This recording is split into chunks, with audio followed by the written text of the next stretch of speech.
Hey, what's up guys? In this video, I'm going to be going over integral calculus. If you haven't seen my differential calculus video, or if you don't know anything about calculus yet, then I suggest you go check out that video because I'm going to be using the concepts that I already covered in the differential calculus video to talk about integral. So let me just recap quickly that the main strategy we used in differential was we basically went from finite increments in a variable, which we call delta x, right? Delta x looks like this. So if we have an x-axis and we have 2 points, x1 and x2, then delta x is the distance between them. We went from a finite change in x to an infinitesimal change in x. So this is an infinitely small change in x, and it allows us to find the change in x that occurs at one point only. So this dx, it's infinitely small, so it's the size of a point only. So over here in delta x, we have x2 or x1 and x2 being some finite distance apart from each other. In this case, x1 and x2 are infinitely close together. So they're basically touching each other. Recall that dx, you can think of dx as being delta x in the limit that delta x is approaching 0. So x1 and x2 are getting very close to each other. Let me just write this down again, that delta x can be found by doing x2 minus x1. So by bringing x2 and x1 together infinitely close, that delta x becomes infinitely small, not quite 0, but infinitely small. So we break the function down into these infinitely small increments, and in differential calculus we did that. We used that strategy to figure out rates of change. In integral, we're now going to use this concept of infinitesimally small or infinitely small changes to find the area underneath a curve. So let's say I have a curve, right? This is f of x. Okay, here's the x-axis. And let's say I want to find the area underneath the curve. So between the curve and the x-axis, between 2 points, x equals a and x equals b. So I want to find this area here. The way we do that is we basically, and you know what, I'm going to do this first with delta x. So let's say I broke this function down into segments. So I'm going to put this a and b a little bit below. So let's say I broke this down into segments. So here we have x1, and then I'll write x2 and x3 and so on, right? Some general point would be xi, dot dot dot, all the way until the last point xn. And for these points, I'm going to draw a rectangle at each point. I'm going to divide this area up into rectangles. So for example, this is the rectangle at x1. Okay. At x2, I'm going to go from x2 all the way up until I touch the function, and then I'm going to fill in that rectangle. Okay. x3 would look something like this. So these rectangles, they should be evenly spaced apart, but I'm not drawing this perfectly. But ideally, these points, x1 and x2 and x3, all of them are delta x apart. So they're all evenly spaced. If I added up the areas of all these rectangles, it would approximate the area under the curve. It wouldn't be perfect, obviously. Like, we have some problems. So like, for example, here, the rectangle isn't high enough. We're missing some area here. But then again, like over here, we're going over, the rectangles go over the curve, so we're actually adding too much area. In the end, this will be an approximation. It won't be perfect. But if I just label all these areas, so like the area of the rectangle that starts at x1, I'll label a1, this one a2, dot dot dot. Okay, for xi, this would be area I, dot dot dot, all the way until the last one, area n. Okay, so I can say that the area under the curve, A, is about equal, it's approximately equal to if I summed up all these AIs from I equals 1 to n. So if you're not familiar with this sigma notation, this sum notation, this letter here is the Greek letter for capital S, sigma, and it stands for sum. Okay, when I write sigma equals or sigma for I equals 1 to n of some term that depends on I, then that means that I'm going to sum a1, because I started at I equals 1, and then a2, a3, dot, dot, dot, all the way until I get to an. Okay, so I'm going up by 1 each time until I get to n. This is a discrete sum. It's discrete because I'm going 1, 2, 3, 4. I'm using discrete numbers. Continuous numbers include 1, 2, and all the numbers between 1 and 2. So 1.1, 1.01, there's infinitely many numbers between 1 and 2. That would be a continuous sum. So now, what I'm going to do is, first of all, let me write this expression out. Let me solve what the general area A sub I is. So I'm just going to look at this AI, right? The base is obviously delta x. We already said that. The height of the rectangle is the distance from x-axis to this point here. And this point is, of course, f at xi. So xi is here, and I go all the way up to the function that's f at xi. So the height is f at xi, the base is delta x, area equals base times height. So I can write this expression as sum from I equals 1 to n, f at xi times delta x. Okay, so now watch what happens when I go from delta x to dx. So now I'm going to make these rectangles infinitely thin, essentially. So here's A, here's B, and now the rectangles are now all going to be infinitely thin. So they're going to look like this, except there's going to be infinitely many of them, right? I mean, they're infinitely thin, right? So if one of them is here, then there's going to be one right next to it, and there's going to be one right next to it on the left, and essentially, by adding up all the lines, you're going to fill in this entire area. So I can write this in terms of delta x still, by just taking the limit as delta x approaches 0 of the expression we already had. Now if I want to write this in terms of dx, and oh, notice that this is not an approximation anymore, this is perfectly equal. There's no more problem with this excess area. The rectangles, when they were finite width, they had like corners that were going over, or they were under the curve. In this case, these are just perfectly thin lines. They're going to perfectly fill in the curve with no excess, no problems. So the area is perfectly equal to this expression here. Now if I want to write this in terms of dx, then I write delta x as dx, of course. F at xi, I can just write as f at x, because I'm not dealing with this x1, x2, x3.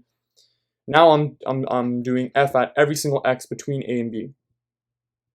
And because of that, now we're not just dealing with a discrete sum, we're dealing with a continuous sum. Because we're not just taking the sum of like x1 and x2, we're also doing all the points in between, right? There's infinitely many lines in between x1 and x2. So this is now a continuous sum. So the notation for continuous sum isn't sigma, it is this integral symbol. And that's what an integral is. Notice that this integral symbol looks like an S, kind of. So you can think of that as S for sum.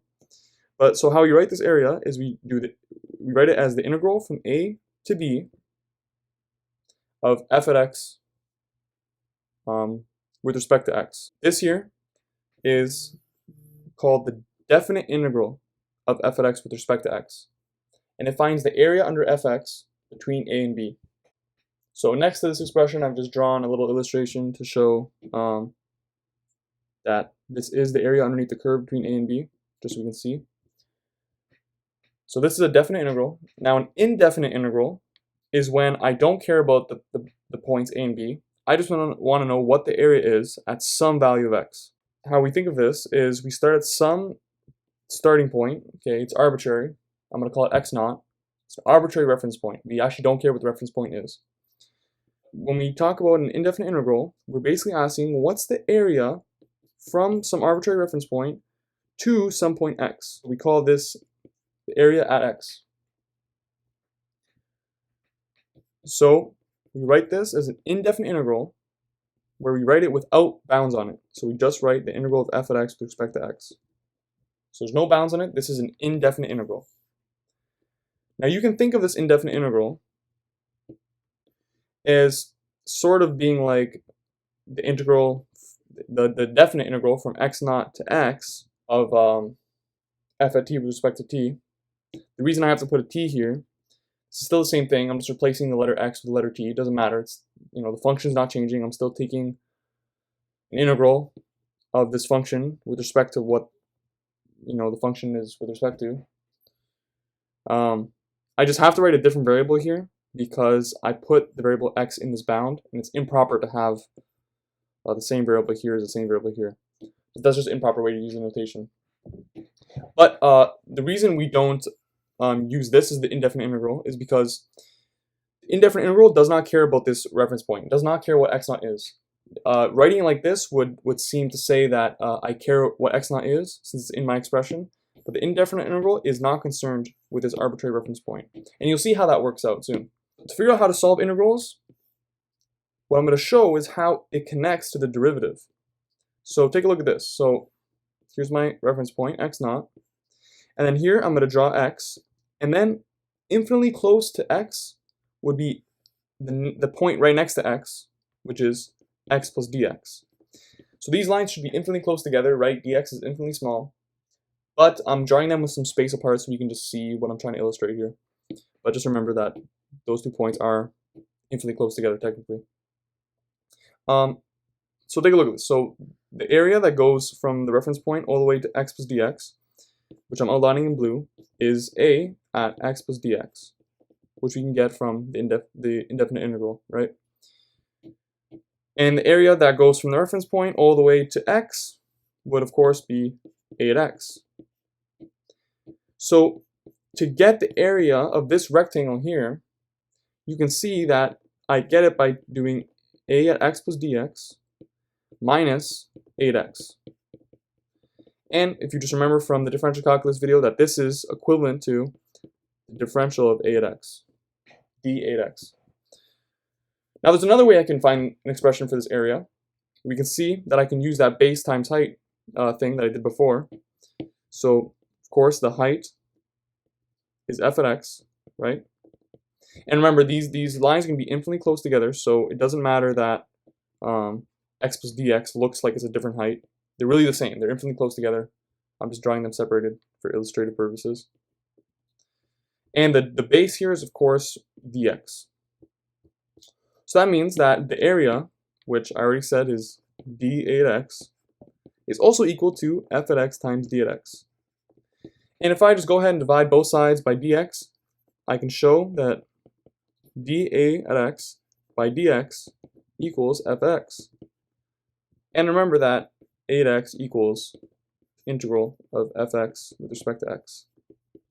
And now look at this. Take a look at this. This is very important. Look what this is saying here.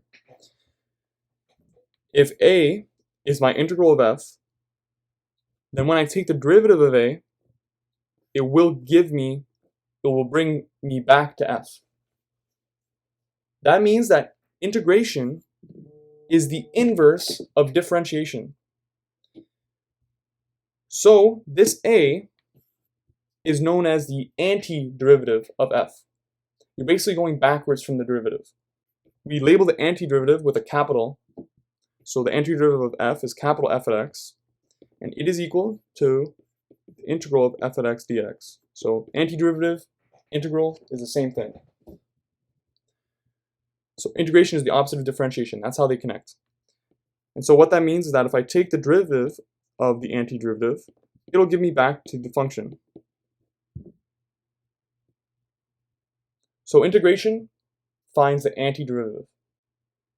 So I can use the derivative rules that I've already showed in my differential calculus video and have also proved in the proofs video that I made after it.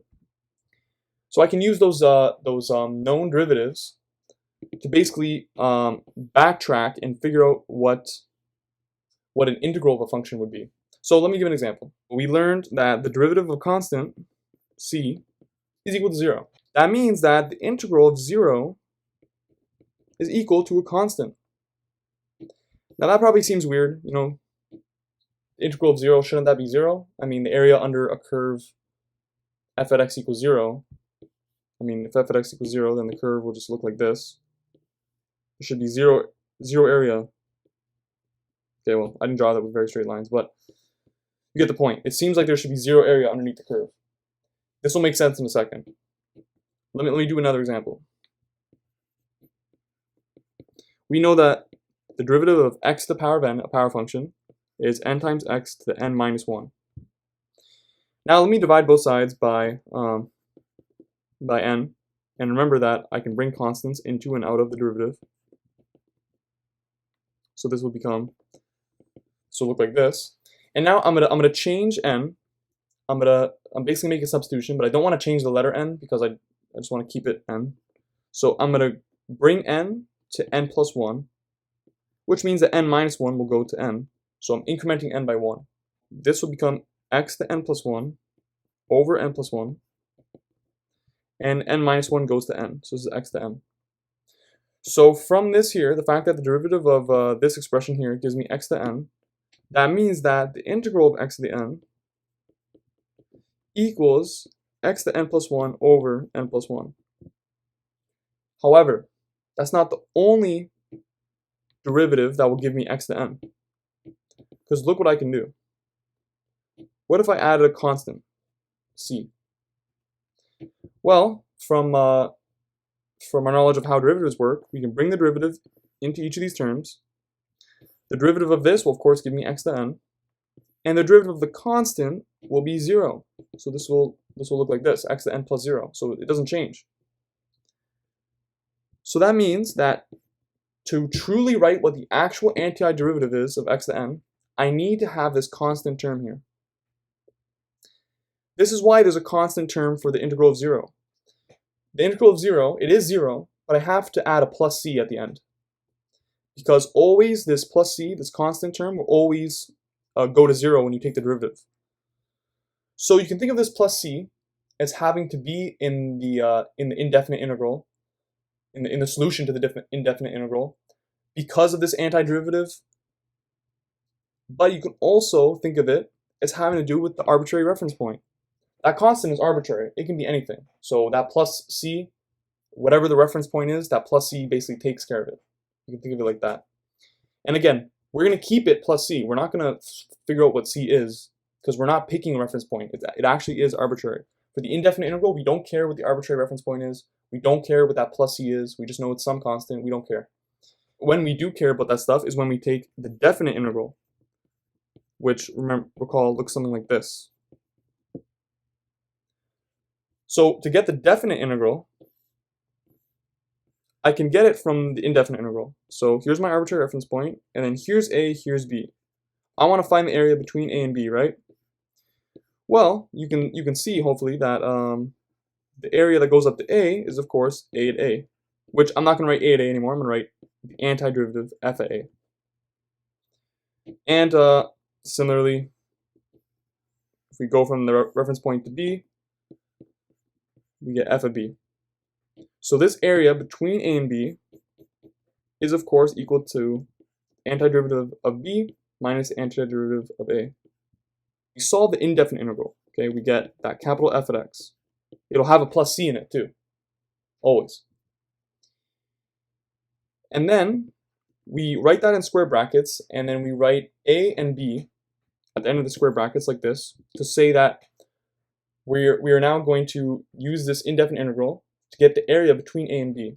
And how we do that is we do f of b minus f of a. So that's how we solve the indefinite integral.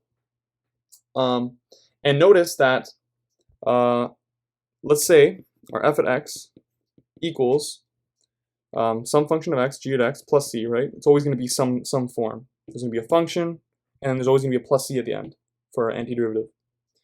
Well, look at this. So if I plug this in, then I'll get g of b plus c minus g of a plus c. So these plus c's, you can see this is plus c, this is minus c, right? There's a minus out here. Those c's are going to cancel, and you're just going to be left with gb minus ga. So for the definite integral, when you have to do these bounds, you can ignore this plus c. It'll get canceled out in the end anyways. You can just focus on the function apart from the plus c. So yeah, you can ignore the plus c for definite integrals because it will go away in the end. But let me just write this here. Let me just put this here. This is how we solve a definite integral. Let me maybe just write some known integrals. So I already showed you two, right? The integral of the power function and the integral of 0. And the way we derive or prove or get all these known integrals, which I'm going to call basic forms, that's how I was taught them. They were always referred to as basic forms for me. The way we prove them or get them is we just find the derivative of something and we see it is something, and we just use that backtracking to figure out what an antiderivative of a function is. So like we already knew the derivative of x to n, and we use that fact to figure out that the integral of x to n was x to n plus 1 divided by n plus 1. And if you know, it literally is going backwards from what you would do to find the derivative of x to n. You're doing the exact opposite, basically. So it's not too difficult. But there's one restriction here that I didn't mention. That's n cannot equal negative 1. Because if n equaled negative 1, this would be 0, and you can't divide by 0. When n does equal negative 1, this is x to the negative 1, which is also 1 over x. And the derivative of ln x is 1 over x. So the antiderivative of 1 over x is ln absolute x. And this absolute sign is necessary. If you just remember that absolute x is a piecewise function which equals x when x is greater than or equal to 0, and it equals negative x when x is less than 0. If you just use this to figure out the derivative of this, you will see that it will give you 1 over x. Okay, I'm not going to prove that here, but yeah, for all these you can check them by just finding the derivative of this side and seeing that it does give you what's on this side. And just remember, we're writing the function here and the integral of that function over here. So e to the x is of course e to the x plus c. Some number a to the power of x is a to the x over ln a plus c. And now I'm going to write this table again on the right side to do some trig functions. And there's a lot of basic forms, there's a lot of known integrals that we know, but I'm not going to write them all because there's a lot, and you can always just search up a table of this stuff if you ever need to do an integral and you figure it out. But the problem with integration is that there's no chain rule. So remember when we did derivatives, we had a chain rule that allowed us to find the derivative of a function of a function. And that means that no matter how complex a function is, you can always break it down into a function of a function of a function, on and on and on, until you break it down into a bunch of basic functions that are functions of other functions. So you can break everything down into basic forms, which you can take the derivative of. So that chain rule allows you to basically take the derivative of anything. Well, with integration, there is no chain rule. So when we do integrals, there's a lot of known methods for breaking down expressions, and you're essentially going to be breaking them down until you get one of these basic forms that we already know how to do. And if you can't break it down, then the integral might be impossible to solve. And that is true. There are some integrals that they're impossible to solve perfectly. You might need to use some numerical methods to approximate them. So I think I'm going to stop here. I'm going to stop at tan. There's a lot more, but you know what? I don't think it's important right now to just go through all of the basic forms. There's a lot, and they're not so obvious. All right, let's move on. So I mentioned there's no chain rule. There is something of a product rule, but I'll get into that later. Something I do want to cover is that just like how for derivatives, there's the constant product rule and the sum and difference rule, which basically said if I had a derivative of c1 times some function f at x, plus another constant c2 times another function g at x, then I can basically bring this derivative into each of these terms. So I can bring it into the sum, and I can also factor constants out. So this property has a more general definition. When an operator, like the derivative, has this property where it can go into the sum and you can factor constants out, then it is called a linear operator. So I mentioned linearity briefly in my differential calculus video, but linearity can basically be summed up to the ability to bring an operator into these terms and to be able to factor constants out. Integration also has linearity. So if I have the integral of a constant times a function plus another constant times another function, then, oh wait, and dx out here, don't forget that. And then I can bring this integral into each of these terms. So this is like the sum rule, except I'm not calling it the sum rule because this is just linearity, essentially. And I can also factor these constants out. So I can bring the c1 out and just have integral of f with respect to x. Same over here. So this is a property. This is linearity. And yeah. Okay, now before I go into the product rule, let me do an example. I think it's important we do an example at this point. So I'm going to try to find the area underneath the function, and I'm going to use an easy function, y equals x, right? Nice old linear straight line. And I want to find the area between 0 and 1. Of course, since y equals x, then the height at 1 is also 1. So I want to find this area here. And I know this area, I already know what it should be, right? The area is base, so the base here is 1.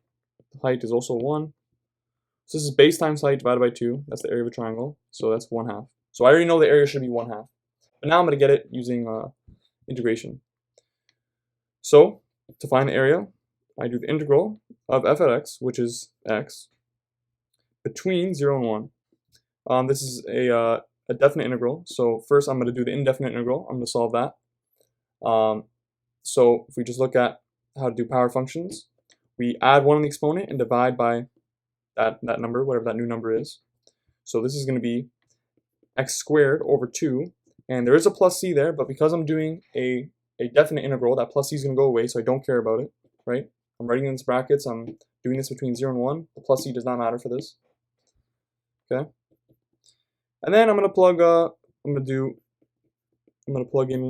antiderivative at 1, and I'm subtract the antiderivative at 0. Of course, this is 0, and 1 squared is 1, so this is 1/2. So the area works out. It's exactly what we expected. It's 1/2. Perfect. Okay, now let me go over what the product rule for integration is. And this is known as integration by parts.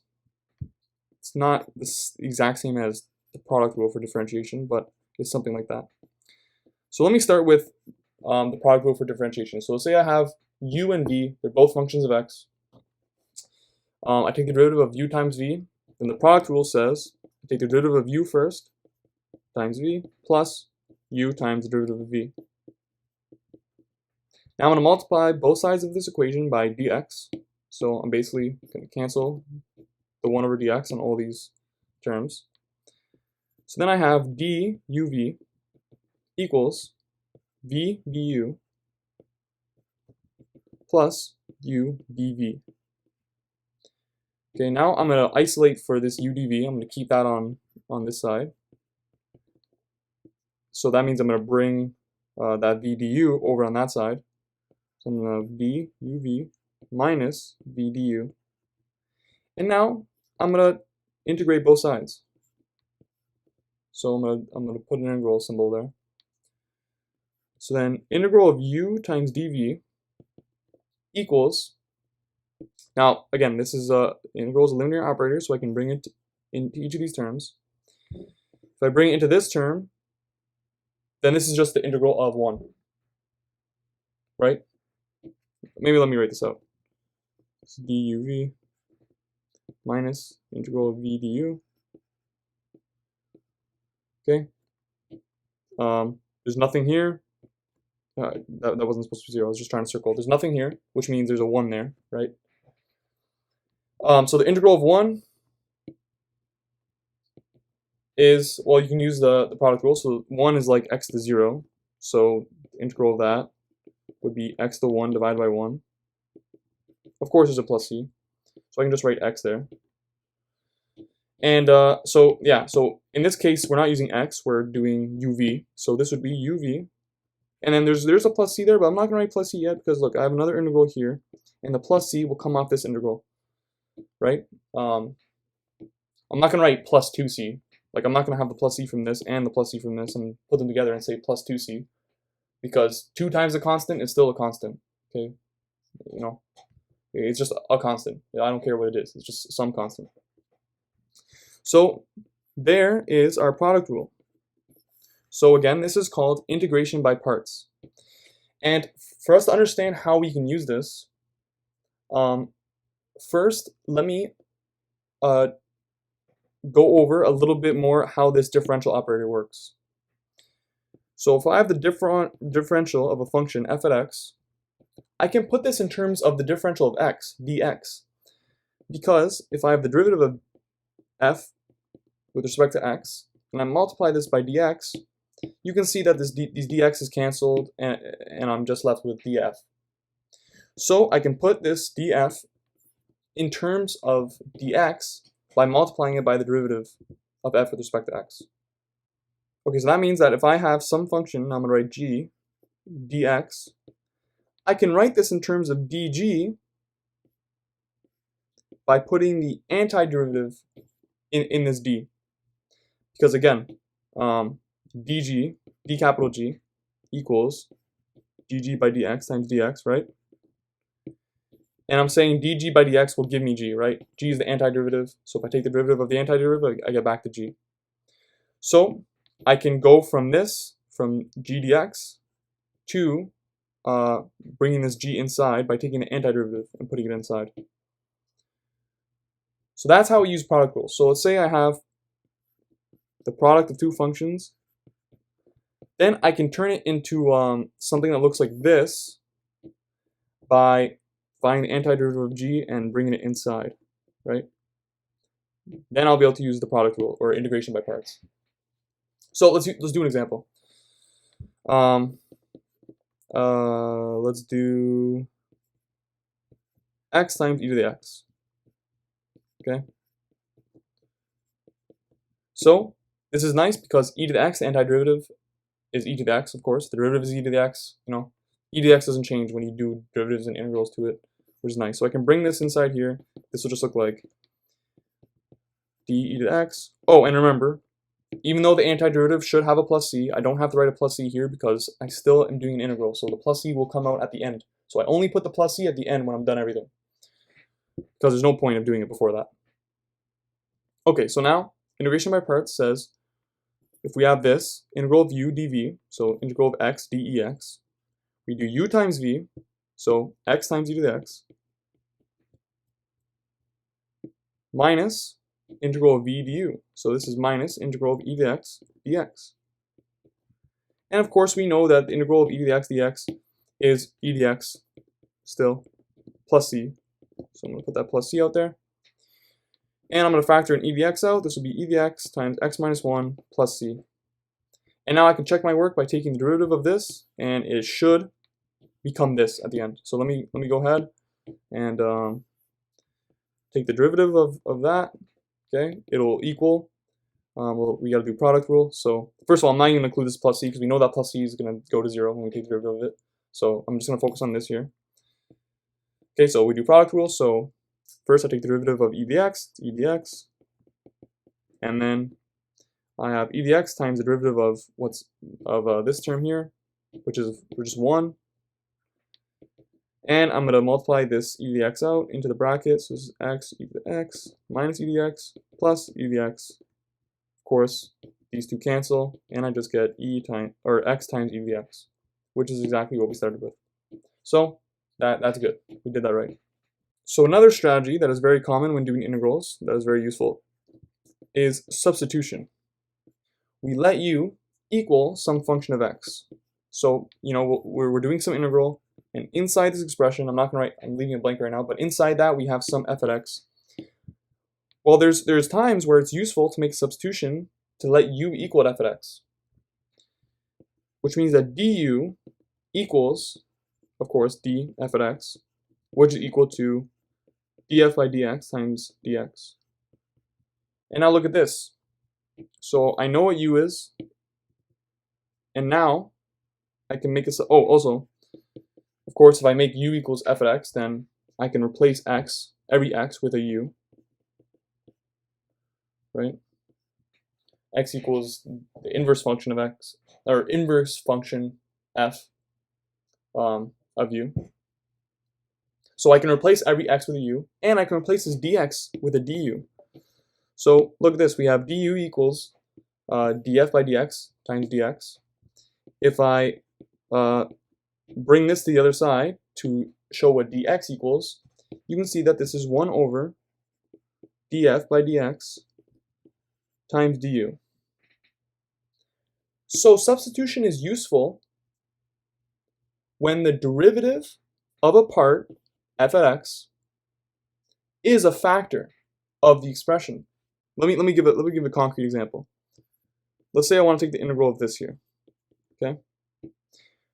You can see that a part of this expression, x squared, when I take the derivative of it, that'll give me 2x. You know, so it's proportional to x. So the derivative of this part is actually a factor, because x is a factor. Which means when I do this substitution, and I replace dx with du, look at what's also going to be there. There's going to be a 1 divided by the derivative of that part. So what's going to happen is, because the derivative of a part is a factor, then this factor is going to divide with this, and it's going to cancel, and it's going to make the expression simpler. So watch. So I'm going to let u equal x squared, okay, which means du equals the derivative of x squared with respect to x times dx, which means dx equals 1 over 2x du. So now let me make the substitution. Let me put that in here. Okay. I'm not even gonna change that x because I know it's gonna cancel out. The x squared is u, and if I put this dx, if I write it in terms of u, this is 1 over 2x du. And now look at this. Those x's cancel. That 1/2 will factor out, and I just have the integral of eu du, which of course just equals eu plus c.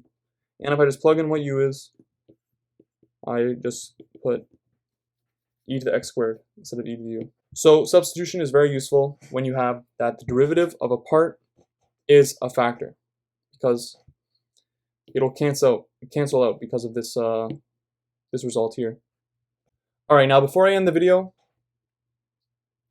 let me just reflect on the difficulties of integration. There's a lot of strategies for doing integrals because integrals are very hard, and there's no chain rule, like I said. So there's some integrals that are actually, you know, impossible or at least very difficult to do. So I mentioned substitution. I mentioned this product rule or integration by parts. But there's a lot of strategies. You know, there's substitution where instead of doing some substitution like this, where we have u equal f at x, there's also trig substitution where we let x equal some trig function, like, you know, maybe let x equal sine theta. You know, those are usually useful for times when we have, I don't know, the integral of something like this. If I let x equal sine theta, then this becomes sine squared theta, and 1 minus sine squared theta is cos squared theta. So this turns into cos squared theta. I take the square root, I just get cos theta. It makes things simpler. So trig substitution is another strategy, and there's a bunch of strategies for breaking down an integral to make it simple to handle. I'm not going to get into all of them, you know, but yeah, there are a lot of times when you're using integrals for an actual practical application. A lot of times you can just use an integral calculator online, to be honest, because there's a lot of integrals that are unsolvable, and you need to use a computer program to solve it anyways. But yeah, that's all I have to say about that, I guess. I'm not going to get into all the tons of strategies there are to solving integrals. That's just something that you'll see in an integral calculus course, or maybe you'll just have to figure it out on your own. But before I end the video, let me do one example. I'm going to do the example of using integration to prove the area of a circle. Okay, so I want to show how useful integration is. I'm going to prove the area of a circle using integrals. So here's a circle, okay? If you remember how a circle works on a Cartesian grid, so here's x, here's y. Then, so here's the radius, right? This is some point x, this is some point y. We can see from Pythagorean theorem that x squared plus y squared equals the radius squared. So this here is the equation of a circle.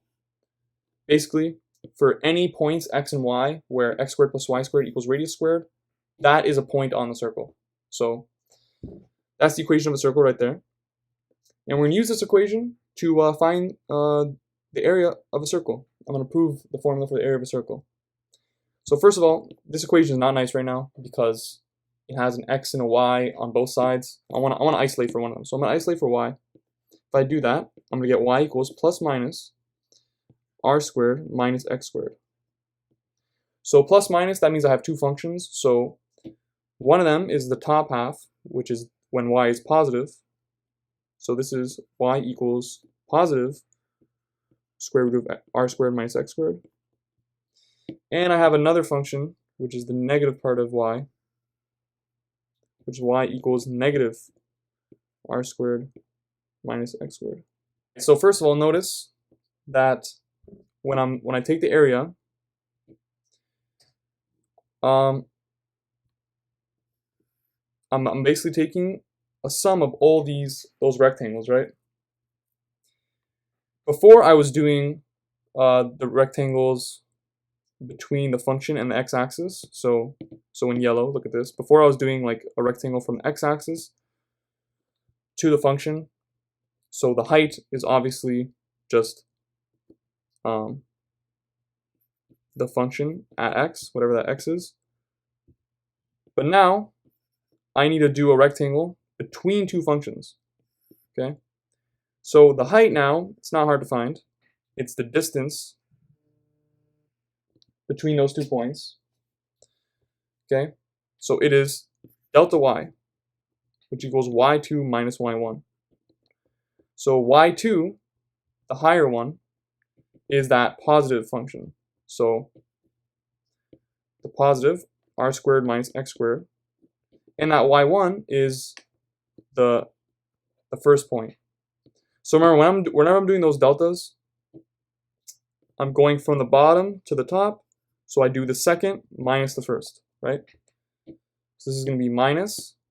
The second function is the negative half. So this is negative r squared minus x squared. Okay. So this is delta y. Whoops. So delta y. And if I just bring that negative in, I can show that this is easily 2 times r squared, 2 times root r squared minus x squared. So I can get the area of this circle by integrating all those delta y's, which I'm going to just write as what it is, with respect to dx, between the leftmost point in the circle and the rightmost point in the circle. Okay. Obviously, this leftmost point is negative r, and the rightmost point is positive r. I'm taking the integral between negative r and positive r. Okay, so now let's solve this.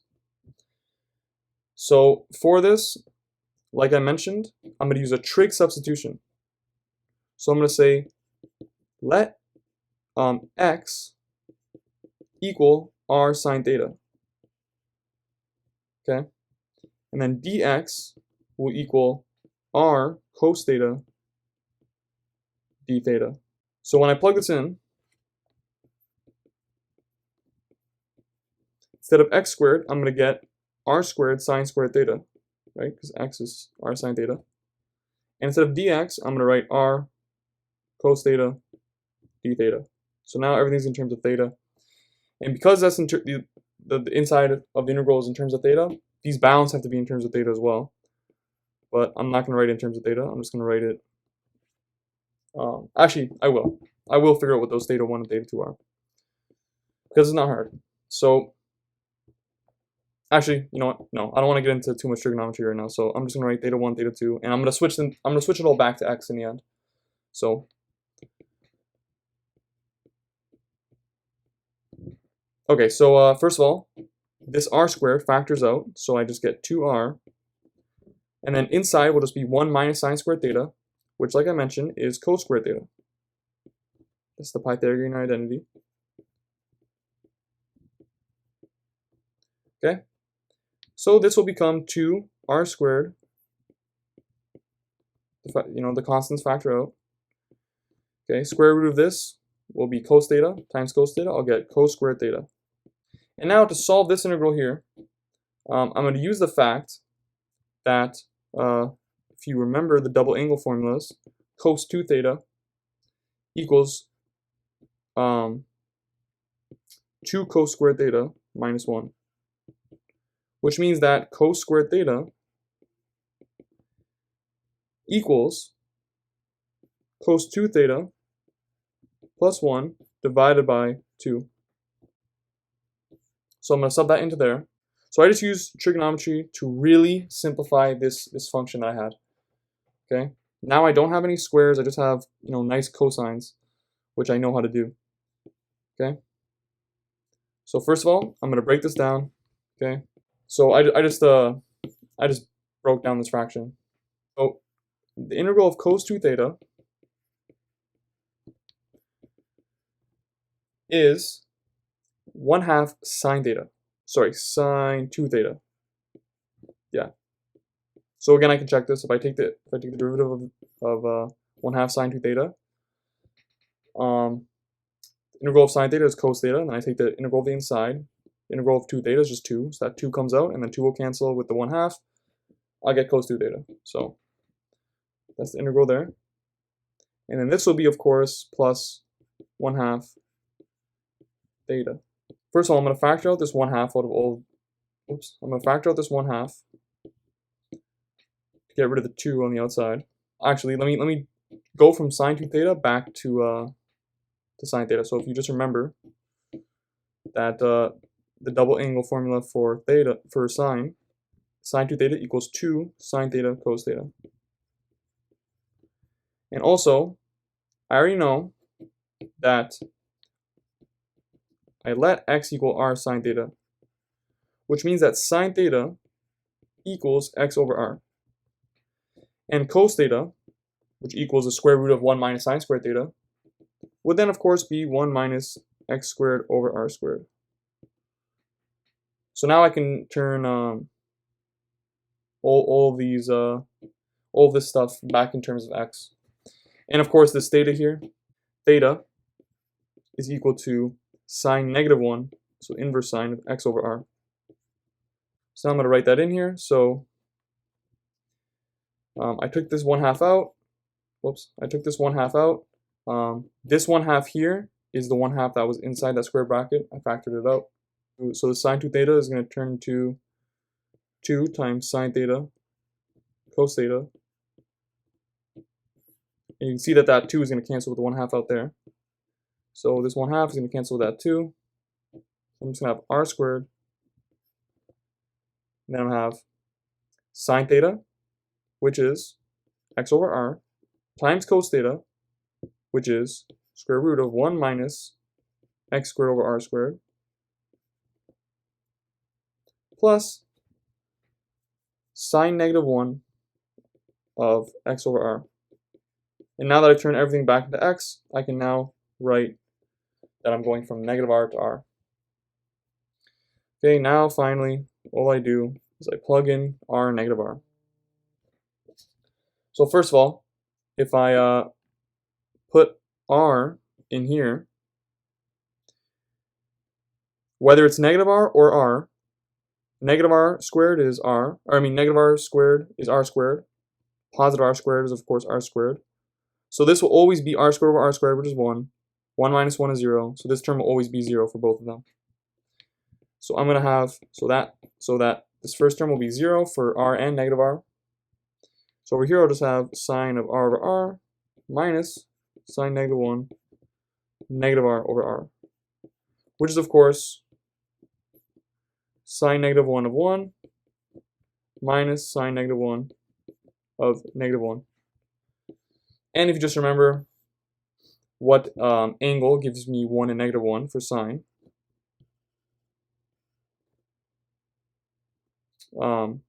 sine equaling 1 is the angle pi over 2, and sine being negative 1 is the angle negative pi over 2. Okay? Or you can just plug that into your calculator if you don't remember any trigonometry.